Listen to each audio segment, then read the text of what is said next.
Seorang tenaga kerja asing asal Cina terjaring sidak petugas Satpol PP Kelungkung lantaran tidak memiliki dokumen identitas. Padahal WNA ini telah bekerja selama sebulan terakhir di satu perusahaan distributor es krim di kota Semarapura. Petugas Satpol PP Kelungkung bersama jajaran pecalang desa melakukan sidak di salah satu perusahaan distributor es krim di Jalan Rama, Kota Semarapura. Sidak dilakukan lantaran sebelumnya mendapat laporan dari warga bahwa di perusahaan tersebut diduga memperkerjakan tenaga kerja asing ilegal sejak sebulan terakhir. Dari hasil sidak, petugas menemukan seorang warga negara asing asal Cina bernama Pei Weidong yang tengah bekerja.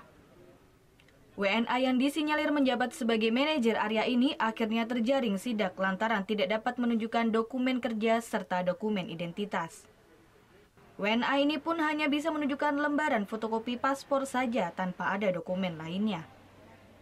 Nah, saat ini saya sedang menunggu apakah dia punya surat izin kerja untuk bekerja di Indonesia. Nah, ini terindikasi dia warga negara Cina. Laporan masuk seminggu yang lalu dan kita baru sempat untuk melakukan ini hari ini. Ya, jadi kita langsung bergerak dengan rekan-rekan pecalang desa untuk melakukan identifikasi. Sementara pihak perusahaan membantah telah mempekerjakan tenaga kerja asing ilegal. Status kerja dari WNA asal Cina ini dinyatakan bukan sebagai karyawan tetap, melainkan hanya karyawan training. Kalau status kerja enggak, sebenarnya dia masih cuma mau belajar, dia sebenarnya mondar-mandir sih dia keluar masuk. Terus statusnya di perusahaan ini dia napi? Oh, manajer area nanti. Nantinya manajer area. Kalau sekarang apa? Dia kayak orang training ya? Iya. Tapi semua ada imtanya.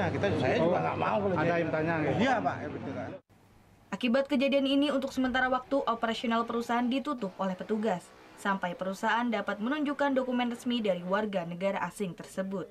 Kadek Martana melaporkan untuk NET. Oh iya beneran. Iya, oke.